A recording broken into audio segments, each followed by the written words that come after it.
Welcome to That's Good Sports. I am Brandon. I can't believe I saw Antonio Brown make a cameo in Quentin Tarantino's Once Upon a Time in Hollywood Perna. Crazy part about Antonio Brown's feat is Rex Ryan has been the only guy to reach out and try and offer him some help. This episode is about the quick feet of the NFL running back, who is still king of fantasy football despite every NFL team taking advantage of their cheap rookie contracts and running the hell out of them for 4 years and then tossing them aside for the Jets to pay. Today, I'll give you your top fantasy running backs, sleepers, rookies who might shine, players to avoid, and tell you where the hell you draft Le'Veon Bell. And no, it's not Mexico with Zeke Elliott. Let's get sports.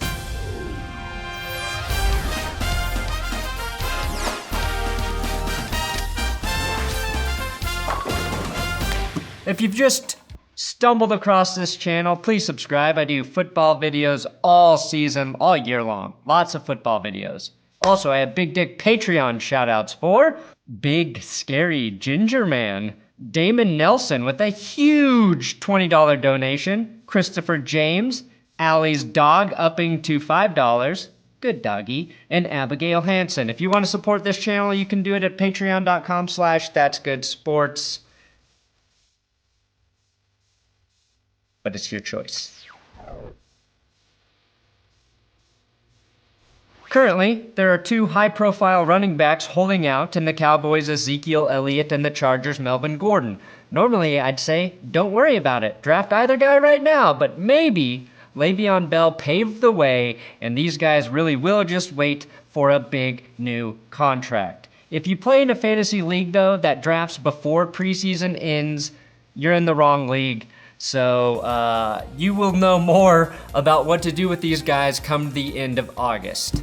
Right now, these are your projected top running backs based on CBS Sports and Pro Football Focus. The only real difference I see is CBS doesn't have Todd Gurley in the top 10. Barring any injury, the top running backs are usually pretty easy to figure out because there's lists everywhere, unless of course you get David Johnson. I want to start though with some of the valuable running backs who might not go off the board right away. I believe they're called sleepers. But since again, there are millions of articles out there about sleepers, we're gonna call them nappers. The obvious choice is the Chiefs' Damian Williams, who will be the starter in Kansas City. He averaged 5.1 yards per carry after Kareem Hunt was cut last season and put up 129 yards against the Colts in the playoffs on 25 carries. Williams should finish with top 10 running back numbers this season, but be careful you don't accidentally see RB D. Williams Chiefs and draft their third string running back, Darrell Williams. The Chargers running back Justin Jackson is a huge napper if Melvin Gordon is indeed traded or sits out. The rumors are Melvin Gordon could be headed to Houston, who has Lamar Miller and then a bunch of guys you've never heard of. If Gordon doesn't go to Houston, it's because he knows how terrible their offensive line is, which is why Lamar Miller finished 22nd last year for points by running backs. Back to Justin Jackson though. Jackson looked pretty good last season when he got carries, which wasn't a ton, but Austin Eckler is not really a 3-down back, so if Gordon leaves or sits out, Eckler and Jackson will be splitting carries. Jackson is a 6-foot-tall, 200-pound back, so you have to imagine him being used more on early downs and in a lot of goal line situations. Since Phillip Rivers doesn't steal goal line touchdowns like Cam Newton, Chargers backs get a lot of looks on the goal line behind a usually reliable offense. Now the Vikings' Dalvin Cook, he's entering his second and a half season based on the fact that he was hurt most of 2017. To me, Cook should be a top 15 overall pick. The problem is the Vikings' offensive line is bad, and they appear to do very little to upgrade over the offseason. That said, I think the consistency at offensive coordinator this year, having Kirk Cousins in his second never cheating on his wife's season with the team and having Latavius Murray leave provides an opportunity for Cook to greatly improve on his 4 touchdowns and 920 total yards of offense. Detroit Lions' Keyyon Johnson became a key part of the Lions' offense last season before being placed on IR. Johnson is a good pass-catching back, and after the Lions released Theo Riddick, I think Johnson will see a major increase in that department. Detroit did sign C.J. Anderson and don't expect Johnson to become a bell cow with Matt Patricia as head coach. They plan on not overworking Johnson this season, but with just 139 points in most PPR leagues last year, Johnson should make a huge leap and be considered a top 15 overall point scorer for backs. Tevin Coleman left Atlanta to reunite with Kyle Shanahan, which opens a huge door for Ito Smith to be the number 2 back with the Falcons for a full year. Smith had 27 receptions last season, 4 touchdowns, and 315 receiving yards. I think his production, though, could be very similar to Tevin Coleman in the rushing game this year. 150 rushing attempts for Coleman and 30 to 40 balls in the receiving game from 2017. Basically, I expect Ito to double his rushing output in 2019.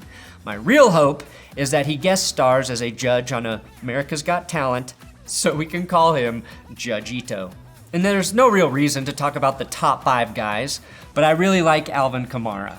More than you, apparently. I posted a poll in pollsports.com asking if I should draft Kamara or Christian McCaffrey. You picked C-Mac. I'm beta testing Poll Sports, so if you have fantasy questions, check it out. My username is That's Good Sports. I love posting poll questions here on YouTube, but at Poll Sports, you can post your own questions and get answers, like me explaining why I am so high on Alvin Kamara. Do you know how many 100 rushing or receiving games Kamara had last season? He only had 3.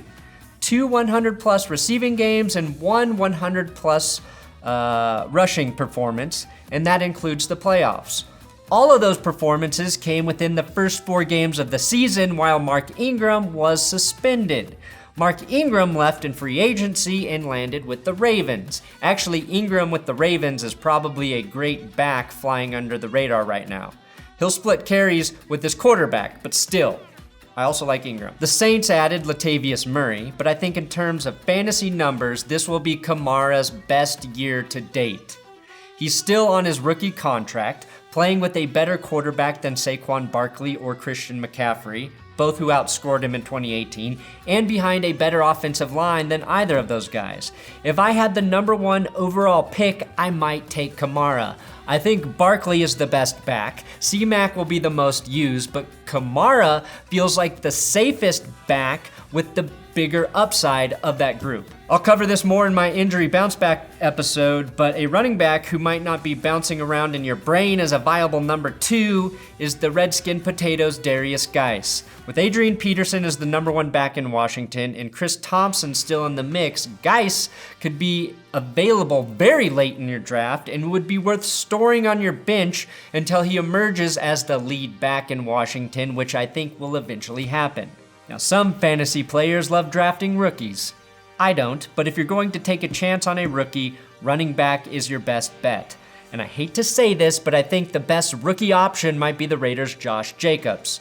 Now that Jalen Richard is a walking petri dish for formerly eradicated viruses, his role in the receiving game as a back may decline, just like intelligence in our human civilization, and Jacobs may be seeing more passes come his way when every defense is spraying Antonio Brown's feet with Tinactin. A reason to be cautious with Jacobs, though, is because the Raiders' offensive line was barely average last season. They upgraded with Trent Brown, have Colton Miller in his second season, and tried to match the Chiefs for the what the fuck moves by bringing in Richie Incognito. And if the line does not improve, the run game could be dismal again. A couple other rookies I like are the Bears' David Montgomery, who should be replacing Jordan Howard's workload in Chicago, which was substantial. I say that with a bit of caution, though, because Mike Davis is impressing the coaching staff early, and they are making a point to tell people that. So this is a pay close attention to the preseason for the Bears. Mike Davis is good enough to keep Montgomery on the sideline, and if he has a great preseason, then just throw Davis into the napper category and ignore what I said about Montgomery. One of those guys will split carries with the electric Tariq Cohen, is the point. It's no secret that Todd Gurley has a mysterious knee issue. That's why rookie Darrell Henderson in LA could be a guy, a flex player who might be utilized by Sean McVay in what has become a reliantly productive offense. Speaking of Gurley, what do you do there? Again, Pro Football Focus has him ranked as 9th, and CBS all the way down at 18th. Gurley was the third highest scoring running back in 2018. He's been a stud the last 2 seasons with well over 1,000 yards those 2 years, with 19 total touchdowns in 2017, 21 touchdowns in 2018. He's only 24 years old, so why did he fall? It's because LA drafted Henderson and the mysterious knee injury that is rumored to be arthritis. The rookie Henderson is a 5'8", 208-pound back who rushed for 22 touchdowns at Memphis last year with 1,900 yards and an 8.9 yard per average. Personally, I think Gurley will be fine health-wise, but I believe a coach as smart as Sean McVay doesn't add a back unless he intends to use him, and I think the Rams will want to give Gurley less carries in hopes he will be healthy if they hit the playoffs again, but should be targeted at the bottom of the first round or even the second, depending on your league size. I believe Browns sophomore back Nick Chubb could make a significant leap in fantasy numbers. Chubb didn't get more than 3 carries per game until week 7. In week 3, with just 3 carries, still rushed for 105 yards. He's projected between 13 and 16 in several fantasy ranking sheets, and I'd bet he is a top 5 back this season until Kareem Hunt's suspension ends, which is after week 8. After that, who knows if Chubb's production will dip. 4 backs to get 100 or more targets in the passing game last year were McCaffrey, Barkley, Kamara, and James White. Christian McCaffrey was the most productive, catching 107 of those 124 passes for the most yards at 867 and 1 less touchdown than James White with 6. Since White only got more than 10 carries twice last season, he should be considered one of your top flex targets. And backs to remember who can make a living in the passing game besides James White are the Colts' Nyheim Hines. Targeted 81 times last season, and I think he will be better this year. Tariq Cohen will be on everyone's radar,